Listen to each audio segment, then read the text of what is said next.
Olá, meus amores! Hoje estamos aqui e vamos falar de mais uma questão, né, muito importante. Eu sempre venho trazendo nos vídeos, assim, coisas relacionadas à Helena, que são coisas que eu aprendi nesses quase 5 anos aí de convivência. E um tema que eu não trago muito aqui, mas depois, ao longo do vídeo, vocês vão entender por que que eu não costumo trazer tanto esse tema aqui. Nós vamos falar hoje sobre a síndrome de Moebius. Eu já falei um pouco, né, bem pouco em alguns vídeos assim mais antigos, mas eu nunca trouxe essa questão assim aprofundando tanto como eu faço com a questão da hidrocefalia. Um dos motivos é porque o que sempre mais me assustou foi a questão de ter uma válvula, foi todas as questões que estão junto ali com a hidrocefalia, né? Sobre a questão de não funcionamento, sobre a questão de uma pressão intracraniana. E a síndrome de Moebius, ela não oferece nenhum risco de vida posterior para a criança, né? É mais uma questão de adaptação. Eu sei que tem algumas crianças que têm um pouco de dificuldade de deglutição, tudo mais, mas que não é o caso da Helena. A Helena já se alimenta via oral desde 3 para 4 meses de vida e aos 7 meses ela já teve alta da gastrostomia. Então foi uma coisa que nunca gerou tanta preocupação, mas é uma coisa que é bastante evidente, né? Para quem não conhece, para quem não sabe a respeito da síndrome de Moebius, uma das principais características dessa síndrome é a criança não ter expressão facial, né? A criança não tem a musculatura do rosto ali funcionando, né? Os nervos aqui da face eles são paralisados. Então, é uma criança que não sorri, uma criança que não tem realmente a mímica facial, né? Que é o nome que a gente geralmente vê quando fala-se sobre síndrome de Moebius.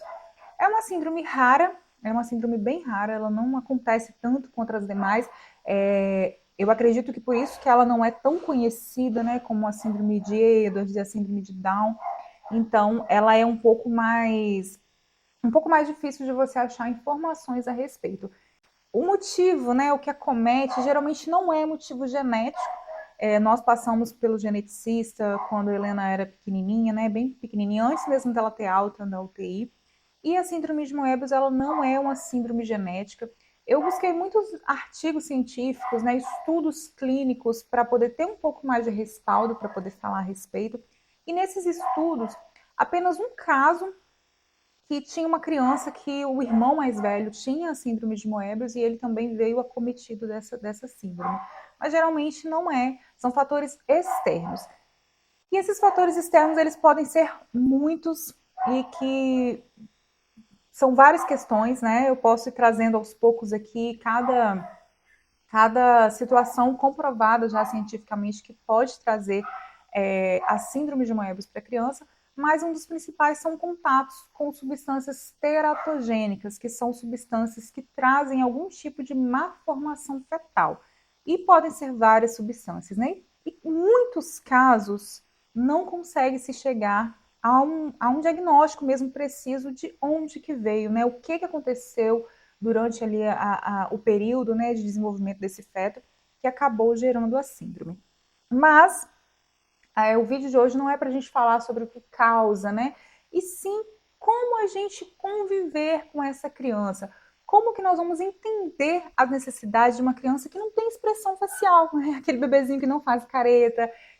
Geralmente, as mães aí de primeira viagem, elas vão conseguindo entender o que o bebê quer, até mesmo através da mímica facial, né? A criança faz uma careta e você pensa, ela tá com dor, ela faz isso aqui com a boquinha porque ela tá com fome. E nos casos da criança que vem com a síndrome de Moebius, isso não é possível.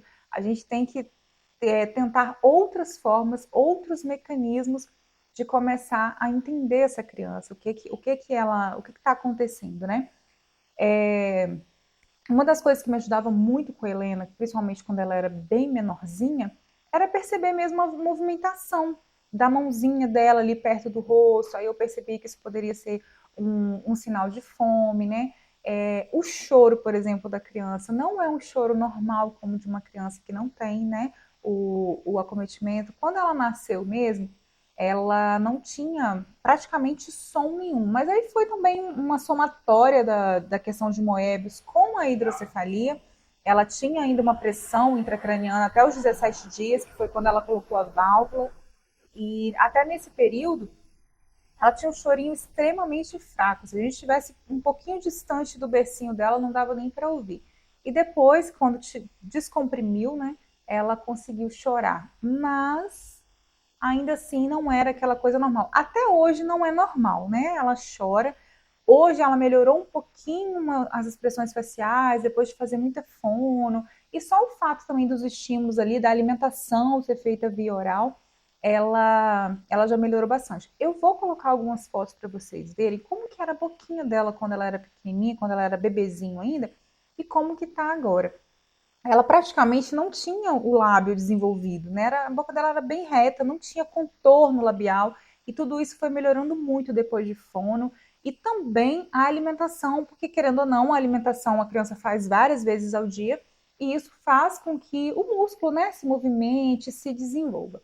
E aos 4 meses, mais ou menos, ela já começou a se alimentar via oral. A Helena nunca teve sucção, porque devido ao fato dela não ter a força aqui, né, nos nervos faciais, ela não consegue sugar, ela não toma nada em canudinho e tal, mas ela deu o jeitinho dela de tomar mamadeira, porque, né, a bichinha é gulosa, então com fome ela não ia ficar.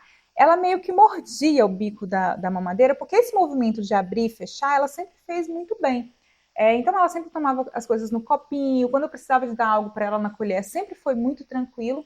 E ela também nunca teve problema nenhum de deglutição. Então ela conseguia engolir perfeitamente, né? Inclusive, quando a gente foi tirar a sonda, né? Eu tenho um vídeo aqui sobre a gastrostomia e como que foi esse processo de retirada. Ela precisou fazer um exame, né? Um videoglutograma, onde ela precisava de engolir um leite com contraste para poder ver se o caminho ia ser feito certinho, né? Então ela não teve, né, nenhuma disfagia, porque pode acontecer também. Eu vou trazer outros vídeos falando um pouco mais sobre a síndrome de Moebius, porque não é tão simples assim, não é um só vídeo, né? E eu tô falando assim um pouco da minha vivência com a Helena, e são muitas fases também, né? Eu acho importante eu falar um pouco de cada fase, como foi cada fase, convivendo com essa síndrome. E, e essa fase foi uma fase assim bem interessante quando ela fez, né, essa transição mesmo, que ela veio passar a comer via oral. Hoje ela se alimenta perfeitamente bem, ela come tudo, ela não tem problemas assim de engolir. Ela tem um pouco ainda de deficiência na mastigação, eu acho que realmente não tem o movimento, né, total aqui. E também, às vezes, eu acho que é porque ela é muito gulosa, né? Ela é muito afobada, então ela quer comer tudo muito rápido. Então, acaba que a gente evita dar coisas muito sólidas para ela ou em pedaços muito grandes, porque a bichinha ela é danadinha. Quando ela pega para comer, não é brincadeira. Então, assim, com a nossa vivência, o que eu posso, né? Dicas interessantes assim para quem tem uma criança que tem a síndrome de Moebius, é muito importante você começar a perceber comunicações não verbais. A Helena logo quando ela começou realmente a se desenvolver, essa parte mesmo, né, da percepção do ambiente, ela começou a dar sinais de coisas que ela queria. Ela é uma criança muito inteligente, então, assim, mesmo sem conseguir falar claramente todas as coisas, todas as palavras, ela está começando a falar algumas palavrinhas, né, agora. Ela já sabe aonde que a gente coloca água, ela já sabe onde fica a fruta. Então, assim, ela vai para frente né, para frente da geladeira, então a gente já sabe que ela tá querendo água, ela tá querendo comida. Ela sabe onde fica a fruta, então ela vai para lá. Quando ela era um pouquinho menor, ela aprendeu onde ficava o potinho de biscoito. Então, quando ela queria biscoito, ela ia ali para perto do pote. Então, é uma coisa que a gente tem que prestar atenção, é nessa forma, talvez, não verbal da criança se comunicar com a gente, né? É muito difícil essa parte da emoção, né? De você entender o que a criança está sentindo, porque ela não tem aquela expressão facial. Então, como é que você olha para ela e você sente que ela está triste, por exemplo? É uma dificuldade, né? Mas se você começar a observar muito bem o comportamento da criança, você percebe. A Helena, quando ela não está muito feliz com uma situação, ela tem mania de ficar com a cabeça baixa. Ela simplesmente chega num lugar, fica lá paradinha, ela tem muita mania de ficar engatinhando pela casa ainda, né? Que ela anda, mas não com tanta perfeição assim. Às vezes ela fica cansadinha, ela vai engatinhando. Ela simplesmente para ali ajoelhada e fica de cabeça baixa e não quer falar com a gente. Ela já sabe balançar a cabeça e falar não. Então, assim, são mecanismos que foram criados por ela mesma, né? Mesmo que a gente tenta estimular, mas esse mecanismo de sinalizar que não está legal, que não está gostando da situação, ela mesma criou. Então, eu acho que uma forma da gente conseguir se comunicar com a criança com a síndrome de Moebius e que ainda não fala mesmo, né? Porque eu vou trazer algum vídeo também a respeito disso. As crianças podem falar, né? Não é uma síndrome que a criança não fala. A criança com Moebius, ela não é muda. Mas toda essa questão da estrutura facial dificulta, porque a gente precisa tanto dos movimentos da face, da língua, de tudo, para falar, né, de forma plena. Então, geralmente, as crianças têm sim uma dificuldade na fala, um retardo, né, na iniciação ali mesmo da fala. Então, é mais um fator de complicação. Mas, se a gente observar muito bem essa forma da criança se expressar, dela se comunicar da forma não verbal, é possível, sim, a gente estabelecer uma comunicação plena. Mas eu quero saber de você. Você tem alguma dificuldade de lidar com seu filho?